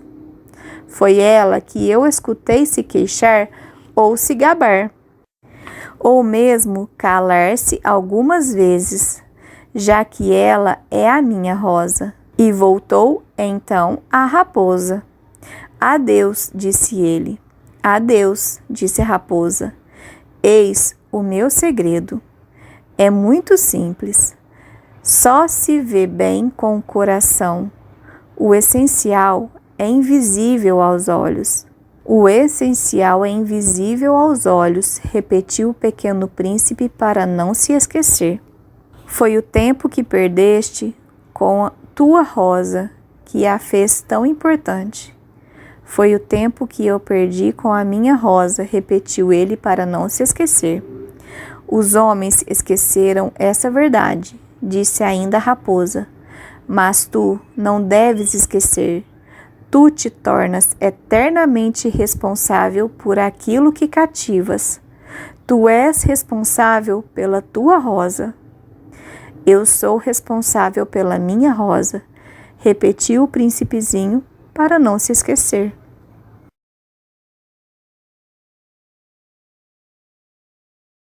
Bom dia, disse o pequeno príncipe. Bom dia, respondeu o manobreiro. Que fazes aqui? Perguntou o príncipezinho. Eu separo os passageiros em blocos de 1000, disse o manobreiro. Despacho os trens que os carregam ora para a direita, ora para a esquerda. E um trem iluminado, roncando como um trovão, fez tremer a cabine do manobreiro. Eles estão com muita pressa, disse o pequeno príncipe. O que estão procurando? Nem o homem da locomotiva sabe, disse o manobreiro, e apitou, vindo em sentido inverso um outro trem iluminado. Já estão de volta? Perguntou o príncipe. Não são os mesmos, disse o manobreiro. É uma troca. Não estavam contentes onde estavam? Nunca estamos contentes onde estamos, disse o manobreiro. E o apito de um terceiro trem iluminado soou. Estão correndo atrás dos primeiros viajantes? Perguntou o pequeno príncipe. Não correm atrás de nada, disse o manobreiro. Estão dormindo lá dentro, ou bocejando. Apenas as crianças apertam seus narizes contra as vidraças. Só as crianças sabem o que procuram, disse o príncipezinho. Perdem tempo com uma boneca de pano e uma boneca se torna muito importante e choram quando ela lhes é tomada. Elas são felizes, disse o manobreiro.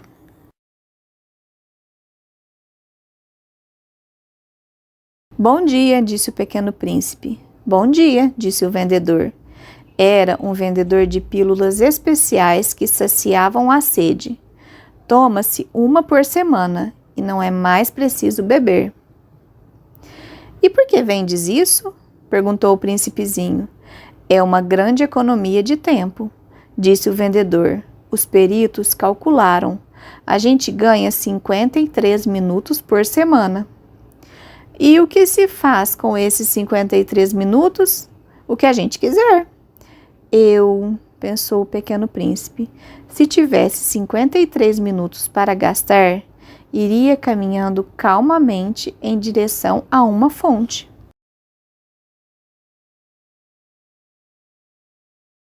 Estávamos no 8º dia de minha pane no deserto. Justamente quando bebi a última gota da minha reserva de água, foi que ouvi a história do vendedor. Ah, disse eu ao pequeno príncipe, são bem bonitas as tuas lembranças. Mas eu não consertei ainda meu avião, não tenho mais nada para beber. E eu também seria feliz se pudesse ir caminhando em direção a uma fonte. Minha amiga raposa me disse, meu caro, não se trata mais da raposa. Por quê? Porque vamos morrer de sede. Ele não compreendeu meu raciocínio e respondeu, é bom ter tido um amigo, mesmo que a gente vá morrer. Eu estou muito contente de ter tido uma raposa como amiga. Ele não pôde avaliar o perigo, pensei. Não tem nunca fome ou sede. Um raio de sol lhe basta. Mas ele me olhou e respondeu ao meu pensamento. Tenho sede também. Procuremos um poço. Eu fiz um gesto de desânimo. É absurdo procurar um poço ao acaso, na imensidão do deserto. No entanto, pusemo-nos a caminho. Já tínhamos andado horas em silêncio, quando a noite caiu e as estrelas começaram a brilhar. Eu as apreciava como num sonho, porque a sede me tornara febril. As palavras do pequeno príncipe ressoavam na minha memória. Tu tens sede também? Perguntei-lhe, mas ele não respondeu à minha pergunta. Disse apenas, a água pode também ser boa para o coração. Não entendi sua resposta e me calei. Eu bem sabia que não adiantava interrogá-lo. Ele estava cansado. Sentou-se. Sentei-me junto dele e, após uma pausa, ele disse ainda: as estrelas são belas por causa de uma flor que não se pode ver. Eu respondi: é verdade. E, mantendo-me em silêncio, fixei os olhos nas ondulações da areia iluminada pela lua. O deserto é belo, acrescentou. E era verdade. Eu sempre amei o deserto. A gente se senta numa duna de areia, não vê nada, não escuta nada. De repente, alguma coisa irradia no silêncio. O que torna belo o deserto, disse o príncipezinho, e que ele esconde um poço em algum lugar. Fiquei surpreso por compreender de repente essa misteriosa irradiação da areia. Quando eu era pequeno, morava numa casa antiga e diziam as lendas que ali fora enterrado um tesouro. Ninguém jamais conseguiu descobri-lo, nem talvez o tenha procurado. Mas isto encantava a todos. Minha casa escondia um tesouro no fundo do seu coração. Sim, respondi-lhe, que seja a casa, as estrelas ou o deserto. O que os torna belos é invisível. Estou contente, disse ele, que estejas de acordo com a minha raposa. Como o príncipezinho adormecesse, tomei-o nos braços e prossegui a caminhada. Estava emocionado e tinha a impressão de carregar um frágil tesouro. Parecia-me mesmo não haver na terra nada mais frágil. Observava, à luz da lua, aquele rosto pálido, seus olhos fechados, suas mechas de cabelo que se agitavam com o vento, e pensava: o que eu vejo não passa de uma casca. O mais importante é invisível. Como seus lábios entreabertos esboçavam um sorriso, pensei ainda: o que tanto me comove nesse príncipe adormecido é sua fidelidade a uma flor. É a imagem de uma rosa que brilha nele, como a chama de uma lamparina, mesmo quando ele dorme. E eu, então, o sentia ainda mais frágil. É preciso proteger a chama com cuidado. Um simples sopro pode apagá-la. E continuando a caminhada, eu descobri o poço ao raiar do dia.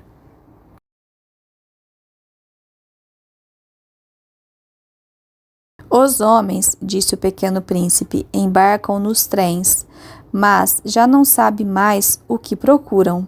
Então eles se agitam, sem saber para onde ir.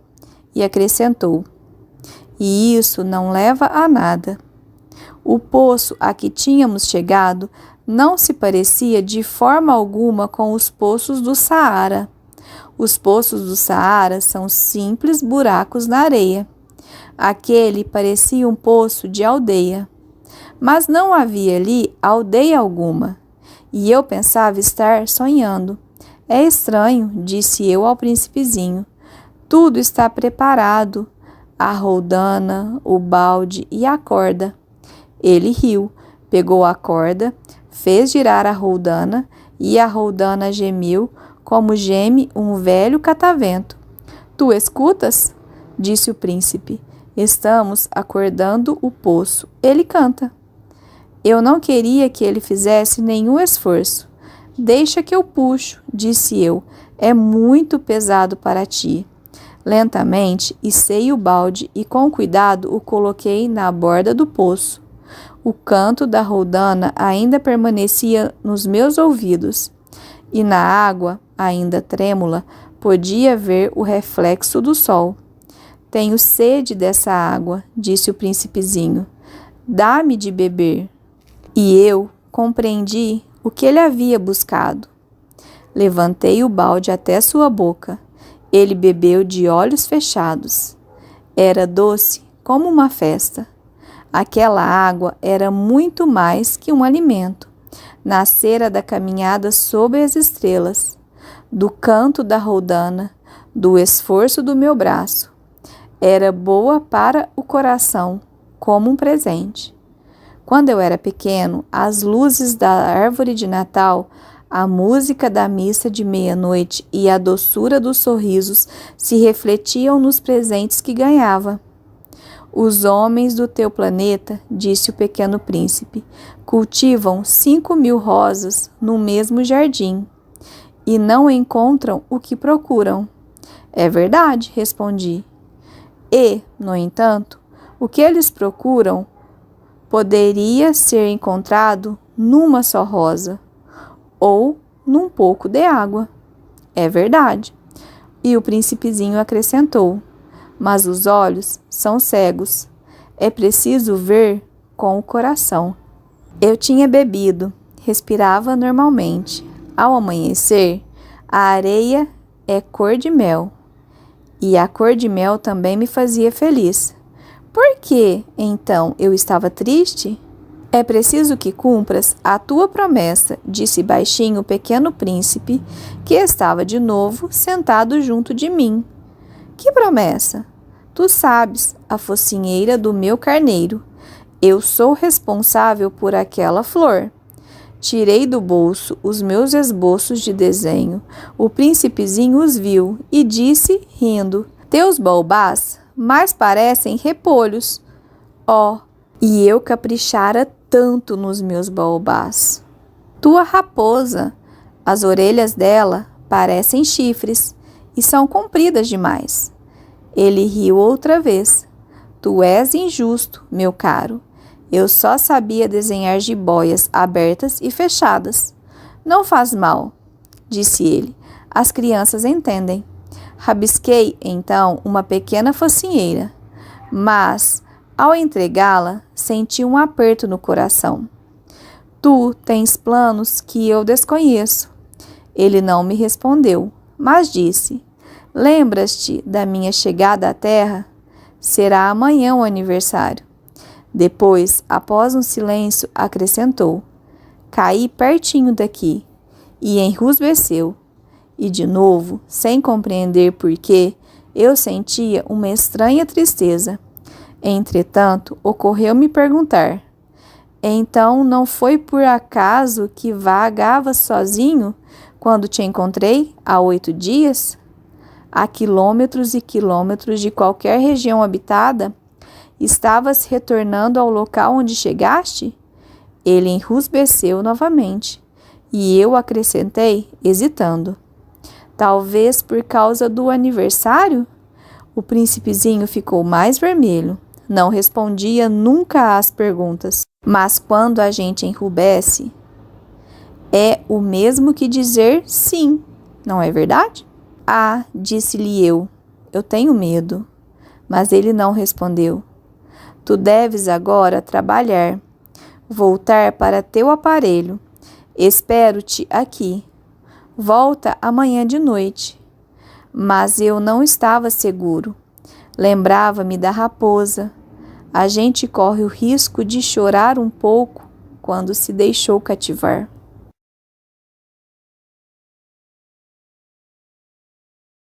Havia ao lado do poço a ruína de um velho muro de pedra. Quando voltei do trabalho no dia seguinte, vi de longe o meu pequeno príncipe sentado no alto, com as pernas balançando, e o escutei dizer: tu não te lembras então?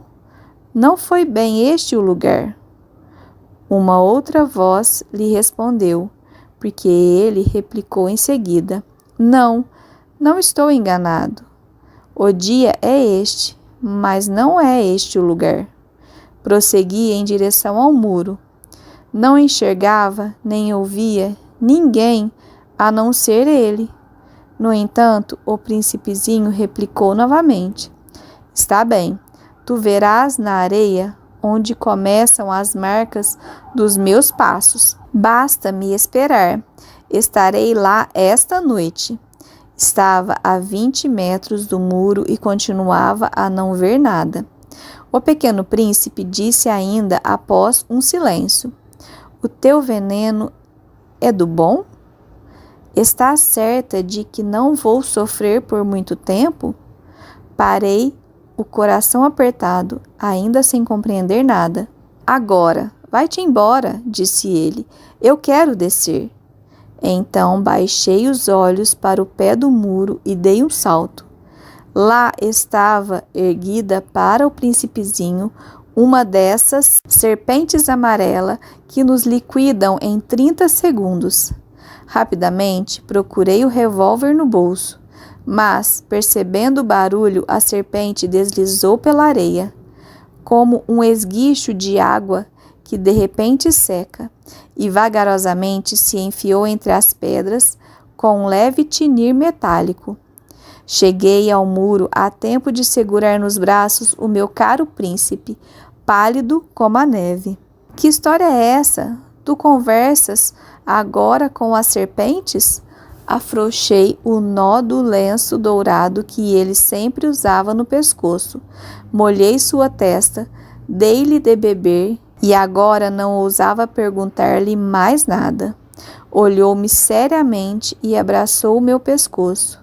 Sentia o seu coração bater de encontro ao meu, como o de um pássaro morrendo, atingido por um tiro. Ele me disse: estou contente de teres consertado o defeito de tua máquina. Vais poder voltar para casa. Como soubeste? Eu vinha justamente avisar-lhe que, contra toda expectativa, havia conseguido realizar o conserto. Ele não respondeu à minha pergunta, mas acrescentou: eu também volto hoje para casa. Depois, Tristonho disse: é bem mais longe, bem mais difícil. Eu percebia claramente que algo de extraordinário se passava. Apertava-o nos braços como se fosse uma criancinha, mas tinha a impressão de que ele ia deslizando num abismo, sem que eu nada pudesse fazer para detê-lo. Seu olhar estava sério, vagando no além. Tenho o teu carneiro, e a caixa para o carneiro, e a focinheira. E ele sorriu com tristeza. Esperei muito tempo. Sentia que seu corpo, aos poucos, se reaquecia. Meu caro, tu tiveste medo? É claro que tivera, mas ele sorriu docemente. Terei mais medo ainda esta noite. O sentimento do irremediável me fez gelar de novo, e eu compreendi que não poderia suportar a ideia de nunca mais escutar aquele riso. Ele era para mim como uma fonte no deserto. Meu caro, eu quero ainda escutar teu riso. Mas ele me disse: faz já 1 ano esta noite. Minha estrela estará exatamente sobre o lugar aonde deixei no ano passado. Meu caro, essa história de serpente, de encontro marcado, de estrela, não passa de um pesadelo, não é mesmo? Mas ele não respondeu à minha pergunta. Ele disse: o que é importante não se vê. Sim, eu sei. É como a flor. Se tu amas uma flor que se acha numa estrela, é bom de noite olhar o céu. Todas as estrelas estarão floridas. É verdade. É como a água. Aquela que me deste para beber parecia música, por causa da roldana e da corda. Lembras como era boa? Sim, lembro-me. À noite, tu olharás as estrelas. Aquela onde moro é muito pequena para que eu possa te mostrar. É melhor assim. Minha estrela será para ti qualquer uma das estrelas. Assim, gostará de olhar todas elas. Serão todas tuas amigas. E também eu lhe darei um presente. E ele riu outra vez. Ah, meu caro, meu querido amigo, como eu gosto de ouvir esse riso. Pois é ele o meu presente, será como a água. Que queres dizer? As pessoas veem estrelas de maneiras diferentes. Para aqueles que viajam, as estrelas são guias. Para outros, elas não passam de pequenas luzes. Para os sábios, elas são problemas. Para o empresário, eram ouro. Mas todas essas estrelas se calam. Tu, porém, terás estrelas como ninguém nunca as teve. Que queres dizer? Quando olhares o céu à noite, eu estarei habitando uma delas, e de lá estarei rindo. Não será para ti como se todas as estrelas rissem? Dessa forma, tu e somente tu terás estrelas que sabem rir. E ele riu mais uma vez. E quando estiveres consolado, a gente sempre se consola, tu ficarás contente por teres me conhecido. Tu serás sempre meu amigo, terás vontade de rir comigo, e às vezes abrirás tua janela apenas pelo simples prazer, e teus amigos ficarão espantados de ver-te rir olhando o céu. Tu explicarás, então, sim, as estrelas, elas sempre me fazem rir, e eles te julgarão louco. Será uma peça que te prego. E riu de novo. Será como se eu lhe houvesse dado, em vez de estrelas, montes de pequenos guizos, que sabem rir. E riu de novo. Depois ficou sério. Esta noite, por favor, não venhas. Eu não te deixarei. Eu parecerei estar sofrendo, parecerei estar morrendo. É assim. Não venhas ver, não vale a pena. Eu não te abandonarei. Mas ele estava preocupado. Se eu lhe peço isto, é também por causa da serpente. As serpentes são más, podem morder apenas por prazer. Eu não te abandonarei. Mas uma coisa o tranquilizou. É verdade que elas não têm veneno para uma segunda mordida. Naquela noite, não o vi partir. Saiu sem fazer barulho. Quando consegui alcançá-lo, ele caminhava decidido, num passo rápido. Disse-me apenas: "Ah, aí estás!" E segurou minha mão. Mas preocupou-se de novo. "Fizeste mal. Tu sofrerás. Eu parecerei estar morto. E isso não será verdade." Eu me calara. Tu compreendes, é muito longe. Eu não posso carregar este corpo, é muito pesado. Eu continuava calado. Mas será como uma velha concha abandonada. Não tem nada de triste numa velha concha. Fiquei mudo. Ele perdeu um pouco da coragem, mas fez ainda um esforço. Será lindo, sabes? Eu também olharei as estrelas. Todas as estrelas serão como poços com uma roldana enferrujada. Todas as estrelas me darão de beber. Eu continuava mudo. Será tão divertido. Tu terás 500 milhões de guizos. Eu terei 500 milhões de fontes. E ele também se calou, porque estava chorando. É aqui. Deixe-me ficar só. E sentou-se, porque tinha medo. Disse ainda: Tu sabes, minha flor, eu sou responsável por ela. Ela é tão frágil, tão ingênua, e tem apenas 4 pequenos espinhos para defendê-la do mundo. E eu sentei também, pois não conseguia mais ficar de pé. Ele disse: Pronto, é isso. Hesitou ainda um pouco. Depois sentou-se, deu um passo, e eu não podia mover-me. Houve apenas um clarão amarelo perto da sua perna. Permaneceu por um instante imóvel. Não gritou. Tombou devagarinho, como tomba uma árvore.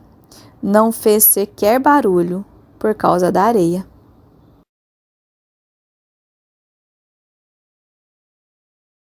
E agora já se passaram 6 anos, jamais contaram essa história.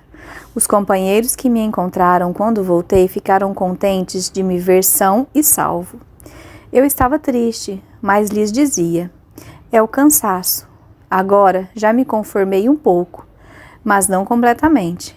Tenho certeza de que ele voltou ao seu planeta, pois, ao raiar do dia, não encontrei o seu corpo. Não era um corpo tão pesado assim. E gosto, à noite, de escutar as estrelas. É como ouvir 500 milhões de guizos. Mas eis que acontece uma coisa extraordinária. Na focinheira que desenhei para o Pequeno Príncipe, esqueci de juntar a correia de couro. Ele não poderá jamais prendê-la no carneiro. E então eu pergunto: o que terá acontecido no seu planeta? Talvez o carneiro tenha comido a flor. Às vezes penso, certamente que não. O príncipezinho guarda sua flor todas as noites na redoma de vidro e vigia atentamente seu carneiro. Então eu me sinto feliz e todas as estrelas riem docemente. Ou penso, às vezes a gente se distrai e isso basta. Uma noite ele se esqueceu de colocar a redoma de vidro, ou o carneiro saiu de mansinho no meio da noite, sem que fosse notado, e todos os guizos então se transformam em lágrimas. Eis aí um grande mistério para vocês que também amam o Pequeno Príncipe. Como para mim, todo o universo fica diferente se, em algum lugar que não sabemos onde, um carneiro que não conhecemos comeu ou não uma rosa. Olhem o céu, perguntem a si mesmos: o carneiro terá ou não comido a flor? E verão como tudo fica diferente. E nenhuma pessoa grande jamais entenderá que isso possa ter tanta importância. Esta é, para mim, a mais bela e a mais triste paisagem do mundo. É a mesma da página anterior, mas desenhei-a de novo para mostrá-la bem. Foi aqui que o Pequeno Príncipe apareceu na Terra e depois desapareceu. Olhem atentamente esta paisagem, para que estejam certos de reconhecê-la. Se viajarem um dia pela África, através do deserto, e se passarem por ali, eu lhes peço que não tenham pressa e esperem um pouco bem debaixo da estrela. Se, de repente, um menino vem ao encontro de vocês, se ele ri, se tem cabelos dourados, se não responde quando é perguntado, adivinharão quem ele é. Façam-me então um favor. Não me deixem tão triste. Escrevam-me depressa dizendo que ele voltou.